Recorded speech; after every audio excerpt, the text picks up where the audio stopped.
আসসালামু আলাইকুম। এখন দেখবেন সংবাদ শিরোনাম। যুক্তরাষ্ট্রে পৌঁছে ডক্টর ইউনূসের ব্যস্ত সময় দুই মার্কিন কূটনীতিকের সাথে আলাদা বৈঠক, ভোটের প্রস্তুতি নিয়ে আলোচনা। নিউ ইয়র্কে আখতার হোসেনের উপরে ডিম নিক্ষেপ, গাড়ি বহরে বাধা, টার্গেট করেই হামলা চালিয়েছে আওয়ামী লীগ, বলছেন সফর সঙ্গী নেতারা।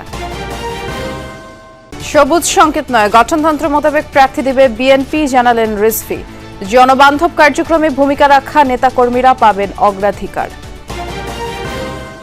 ফিলিস্তিনকে স্বাধীন রাষ্ট্রের স্বীকৃতি দিল আরো 6 দেশ। যৌথ সংবাদ সম্মেলনে ফ্রান্স দেয় এই ঘোষণা। হামাসের বিরুদ্ধেও দেশগুলোর অবস্থান স্পষ্ট।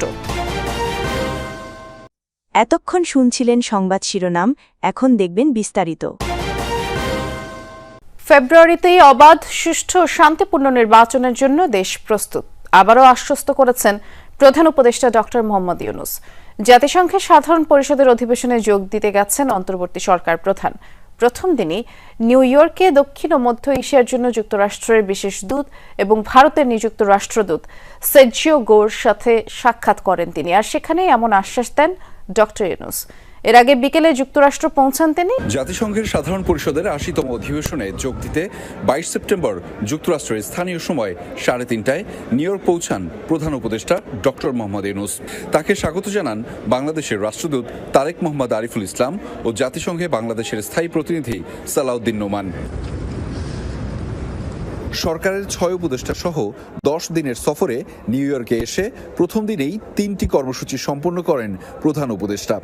এ সময় নিউ ইয়র্কে দক্ষিণ ও মধ্য এশিয়ার জন্য যুক্তরাষ্ট্রের বিশেষ দূত এবং ভারতের নিযুক্ত রাষ্ট্রদূত সের্জিও গোর সাক্ষাৎ করেন প্রধান উপদেষ্টার সাথে।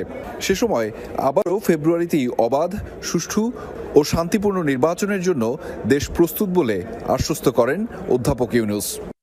দেশ মোটামুটি প্রস্তুত এবং আমরা একটা free, fair and peaceful election একটা হবে সেই বিষয়ে বলেছেন এবং ইউএস অফিসিয়ালদের তরফ থেকে বলা হয়েছে যে তারা সব ধরনের সাপোর্ট বাংলাদেশকে দেবে। নিউ ইয়র্কে বিমানবন্দরে এনসিপি নেতা আখতার হোসেনের উপর ডিম ছোড়া হয়েছে, চেষ্টা হয়েছে মির্জা ফখরুলদের গাড়িবহরে বাধা দেওয়ার। এসব ঘটনাকে দূতাবাসের সমন্বয় এবং ব্যবস্থাপনার ব্যর্থতা হিসেবেই দেখছেন সফরে যাওয়া রাজনীতিকরা। এনসিপি, বিএনপি ও জামায়াত নেতারা বলছেন টার্গেট করেই এই হামলা চালিয়েছে আওয়ামী লীগ। এ ঘটনায় জ্যাকসন হাইটস থেকে মিজান চৌধুরী নামের এক ব্যক্তিকেও আটক করেছে নিউ ইয়র্ক পুলিশ। এ ঘটনা তদন্ত করে ব্যবস্থা নেওয়ার আশ্বাস দিয়েছে অন্তর্বর্তী সরকার। স্থানীয় সময় সোমবার বিকেলে নিউ ইয়র্কের জন এফ কেনেডি বিমানবন্দরে ডিম ছোড়া হয় এনসিপির সদস্য সচিব আখতার হোসেনকে লক্ষ্য করে। বিএনপি মহাসচিব সহ একই সাথে বিমানবন্দর থেকে বের হচ্ছিলেন এনসিপির দুই নেতা। এনসিপি নেতারা গাড়িতে উঠলে তা আটকে বিক্ষোভ করে আওয়ামী লীগ কর্মীরা। আখতার হোসেনকে বহনকারী গাড়ির সামনে শুয়ে পড়লে পুলিশ এসে সরিয়ে দেয় তাদের। পরে হোটেলের বাইরে সমর্থকদের নিয়ে এ হামলার প্রতিবাদ জানায় এনসিপি। উল্টো পাশে আগে থেকে অবস্থানরত আওয়ামী লীগ নেতাকর্মীরাও এ সময় পাল্টা স্লোগান দিতে থাকে। এ নিয়ে ম্যানহাটনের গ্র্যান্ড হায়াত হোটেল এলাকায় তৈরি হয় সাময়িক উত্তেজনা। বিক্ষোভের পর এনসিপি নেতারা বলেন, এ ধরনের হামলায় অবাক হননি তারা। আমরা সেই প্রজন্ম যারা হাসিনার গুলির সামনে দাঁড়াতে আমরা ভয় পাই নাই, অতএব কারো ভাঙ্গা ডিমে আমাদের কিছু যায় আসে না। তাদের নিজের চেহারা আরো স্পষ্ট করছেন দেশে এবং বিদেশের মাটিতে। এটা থেকে কোনো সাপোর্টের চেয়ে বরঞ্চ তাদের নিজেদের প্রতি ক্রিটিসিজমটাই বেশি আসে। আগামী জাতীয় নির্বাচনে বিএনপির পক্ষ থেকে কোনো প্রার্থীকে সবুজ সংকেত বা মনোনয়ন দেওয়া হয়নি। মনোনয়ন দেওয়া হবে গঠনতন্ত্র মোতাবেক, এমনটা জানিয়েছেন বিএনপির সিনিয়র যুগ্ম মহাসচিব রুহুল কবির রিজভী। সকালে দলের নয়াপল্টন কার্যালয়ে সংবাদ সম্মেলনে তিনি বলেছেন, বিভিন্ন গণমাধ্যম বিভ্রান্তিকর তথ্য ছড়াচ্ছে। বিএনপি সবুজ সংকেত নয়, বরং দলীয় গঠনতন্ত্র নীতিমালা অনুসরণ করেই মনোনয়ন দিয়ে থাকে। জাতীয় নির্বাচনে মনোনয়ন প্রত্যাশীদের জনবান্ধব হওয়ার আহ্বান জানিয়েছেন তারেক রহমান। দলীয় জনবান্ধব কার্যক্রমে যারা এগিয়ে থাকবেন তারাই মনোনয়নের জন্য বিবেচিত হবেন, এমনটিও বলেন রিজভী। তিনি অভিযোগ করেন, সরকার যতই নির্বাচনের দিকে এগিয়ে যাচ্ছে ততই একটি মহলের ষড়যন্ত্র বাড়ছে। তারা পতিত ফ্যাসিবাদের সহায়তায় রাজনৈতিক ফায়দা হাসিলের চেষ্টা করছে। কিছু পত্রপত্রিকা, গণমাধ্যম এবং সোশ্যাল মিডিয়ায় বিএনপির মনোনয়নের কথিত তালিকা নাম ধাম প্রকাশ করে দলের নেতাকর্মীদের মধ্যে বিভ্রান্তি, অসন্তোষ এবং বিশৃঙ্খলা উস্কে দেওয়ার ষড়যন্ত্র করছে। যারা মিথ্যাচার করে বিএনপিকে নানা তকমা লাগানোর অপচেষ্টা করছে, তারাই কিছু গণমাধ্যমকে ব্যবহার করে বিএনপির নামে অসত্য সংবাদ পরিবেশন করছে। ফিলিস্তিনকে স্বাধীন রাষ্ট্রের স্বীকৃতি দিল আরও 6 দেশ। প্রভাবশালী ফ্রান্স সহ এই তালিকায় যুক্ত হয়েছে বেলজিয়াম, লুক্সেমবার্গ, মাল্টা, অ্যান্ডোরা এবং মোনাকো। যৌথ সম্মেলনে সোমবার ফিলিস্তিনকে সর্বপ্রথম স্বীকৃতির ঘোষণা দেয় ফ্রান্স।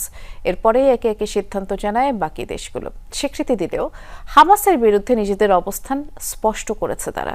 প্রতিশ্রুতি ছিল আগেই, এবারে মিলল বহুল প্রতীক্ষিত ঘোষণা। ফিডেল à l'engagement historique সোমবার ইসরায়েল ফিলিস্তিন দুই রাষ্ট্রভিত্তিক সমাধানের লক্ষ্যে যৌথভাবে সম্মেলনটির আয়োজন করে ফ্রান্স ও সৌদি আরব।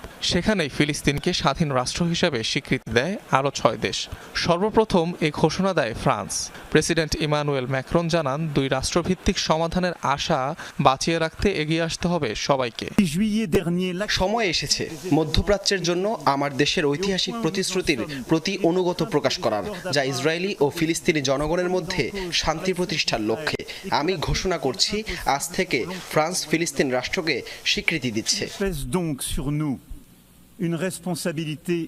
একই দিন ফিলিস্তিনকে স্বীকৃতি দেয় আরও 5 দেশ, বেলজিয়াম, লুক্সেমবার্গ, মাল্টা, অ্যান্ডোরা এবং মোনাকো। তবে সার্বভৌমত্বের স্বীকৃতি দিলেও হামাস বিরোধী কঠোর বার্তা দিয়েছে দেশগুলো। একই সাথে চেয়েছে ইসরায়েলের সুরক্ষাও। দুই রাষ্ট্রভিত্তিক সমাধান হামাসের জন্য সম্ভাব্য সবচেয়ে খারাপ ফলাফল। তারা এটি দেখতে চায় না। ইসরায়েলকে মানচিত্র থেকে মুছে ফেলতে চায় তারা। মাল্টা এবং আমাদের মিত্ররা হামাসকে নিশ্চিহ্ন করতে চায়।